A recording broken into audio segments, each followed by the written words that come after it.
بسم اللہ الرحمن الرحیم۔ شروع کرتا ہوں اللہ کے پاک نام سے جو بہت بڑا مہربان نہایت رحم والا ہے۔ دوستوں، بہنوں، بھائیوں، بزرگوں، السلام علیکم ورحمۃ اللہ وبرکاتہ۔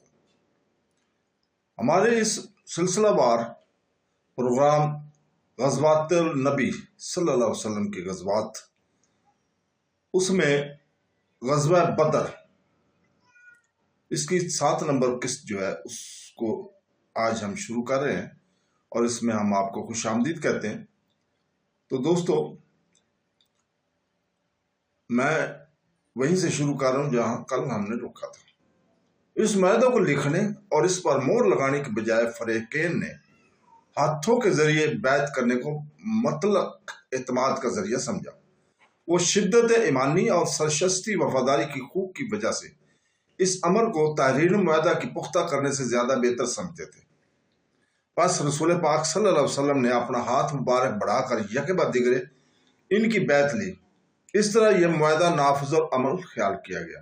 یہ بات مردوں کی طرف سے ہوئی اور اس ہراول میں جو زنانہ بازو تھا، جس کی نمائندہ 2 عورتیں تھیں، یعنی ام عمارہ بنت کعب اور اسما بنت عمرو، ان دونوں نے ہاتھوں کے ذریعے رسول پاک صلی اللہ علیہ وسلم کی بیعت نہیں کی، کیونکہ رسول پاک صلی اللہ علیہ وسلم نے اپنی وفات تک کسی غیر عورت سے مصافحہ نہیں کیا۔ اس لیے ان دونوں کی بیعت معاہدہ کی دفعات سے مکمل اتفاق پر ہوئی۔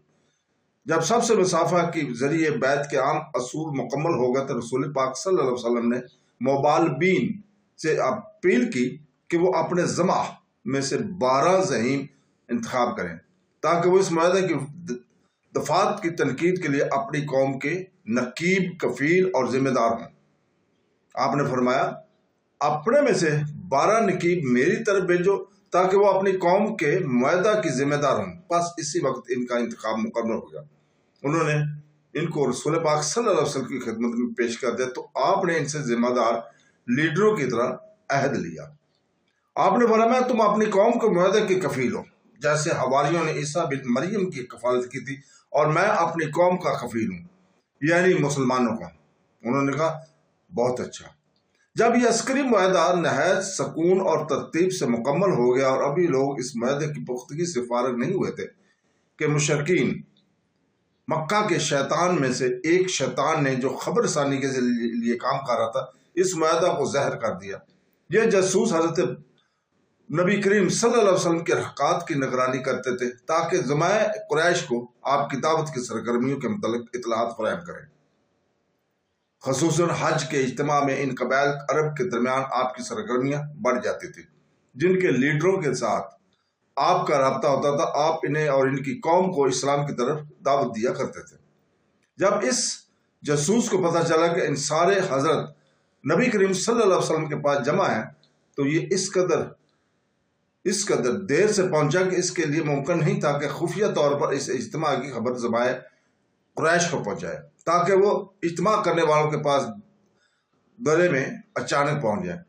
اس بات کا علم اسے آخری وقت پر ہوا جب یہ اجتماع ختم ہونے کے قریب تھا۔ اس صورتحال کی پیش نظر یہ جاسوس ایک بلند جگہ پر کھڑے ہو کر منع کو دیکھنے لگا جہاں حاجیوں نے خیمے لگائے ہوئے تھے، اور بلند آواز سے قریش کی نگاہ ڈرانے والے خطرے کی طرف موڑنے لگا۔ اس نے کہا، اے خیمہ زن لوگو، کیا تم میں کوئی آدمی ہے جو مذہب اور اس کے صحابی ساتھیوں سے نپٹے؟ انہوں نے تم سے جنگ کرنے کا فیصلہ کر لیا۔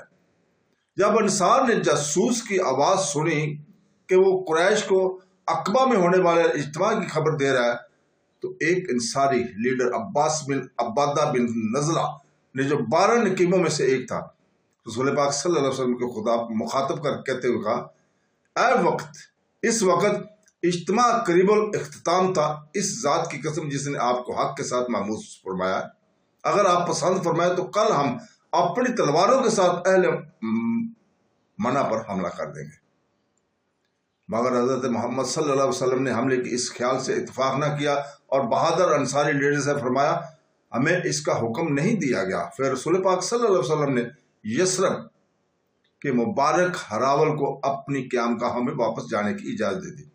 بس عقبہ کے بہادر منع میں اپنی قیام گاہوں میں واپس چلے گئے اور انہوں نے دعوت اسلام اور اس کے علمبردار کی حفاظت کے لیے مسلح مقابلے کے اصول مضبوطی سے کام کر دیے۔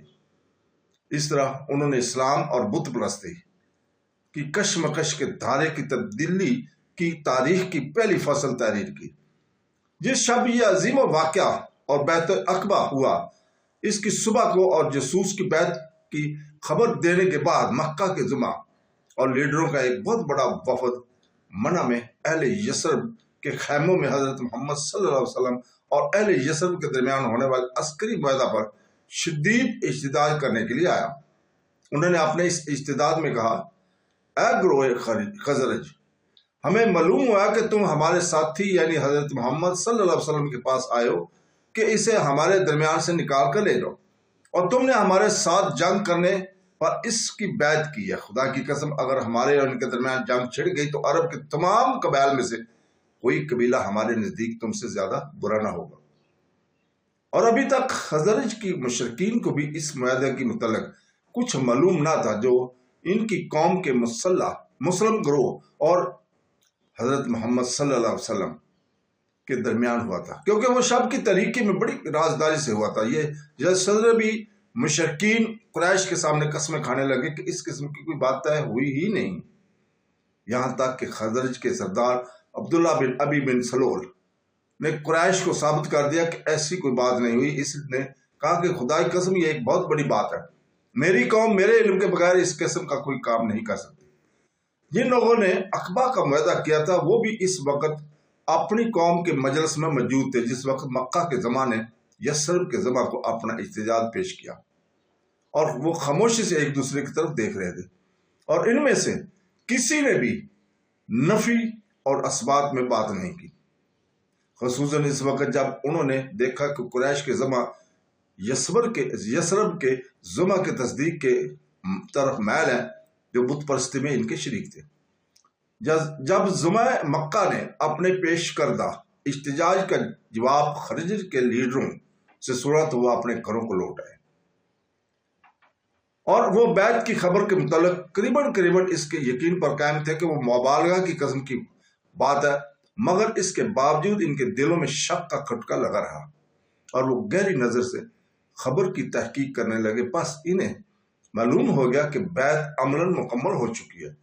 بس ان کی قیادت آ گئی اور ان کے شہسواروں نے یثربیوں پر حملہ کرنے میں جلدی کی کہ شاید انہیں ان لوگوں پر یا ان کے کچھ لوگوں پر فتح حاصل ہو جائے جنہوں نے اس معاہدہ کو طے کیا ہے، تاکہ وہ اس سے انتقام لے سکیں۔ لیکن حملے کی یہ تحریک وقت گزر جانے کے بعد ہوئی، اور ابھی قریش وہاں جا کر ٹھہرے ہی تھے کہ تمام حاجی اپنے اپنے وطن کو چلے گئے، اور حملہ آوروں نے ان یثربی مسلمانوں کے ایک سردار کو گرفتار کر لیا جو اس معاہدہ کے طے کرنے میں شامل تھے، اور وہ خزرج کا سردار سعد بن عبادہ تھا، جسے وہ مکہ واپس لے آئے۔ اس کے بعد 2 آدمیوں نے اسے پناہ دی، اور وہ 2 آدمی جبیر بن احتم اور حارث بن امیہ تھے، پھر اسے چھوڑ دیا گیا۔ مناسب معلوم ہوتا ہے کہ ہم اس میں اوس اور خزرج کی اس مبارک ہراول کے ناموں سے آراستہ کریں۔ آج کی اس ویڈیو میں جنہوں نے حضرت محمد صلی اللہ علیہ وسلم کے ساتھ اپنے عسکری معاہدے سے دعوت اسلام اور اس کے علمبردار کو بہودہ لوگوں کی بہودگی اور بے عقلوں کے اچھے پن سے بچانے کے لیے مسلح مقابلے کی بنیادیں استوار کی، اس طرح وہ ان زبردست فوجوں کے ہراول بن گئے جنہوں نے بعد میں بڑے سرکشوں کو ادب سکھایا اور نافرمانی کی اور طاقت کے جھنڈوں کو سرنگوں کیا۔ اس مبارک عسکری معاہدہ کے بہادروں کی تعداد 73 مردوں اور 2 عورتوں تک پہنچ چکی ہے، جن سے 11 آدمی اوس کے اور 62 مرد اور 2 عورتیں خزرج کی ہیں۔ تو دوستو، اس کے ساتھ ہی آج ہم اجازت چاہتے ہیں کل تک کے لیے۔ کل انشاءاللہ تعالی ہم اگلی قسط نمبر 8 آپ کے سامنے لے کر آئیں گے، اور اللہ تعالیٰ سے دعا کرتے ہیں کہ وہ ہمیں قرآن پاک اور حدیث نبوی صلی اللہ علیہ وسلم کو پڑھنے، اس کو سننے، اس کو سمجھنے اور اس کے اوپر عمل کرنے کی توفیق عطا فرمائے۔ آمین ثم آمین۔ اللہ حافظ۔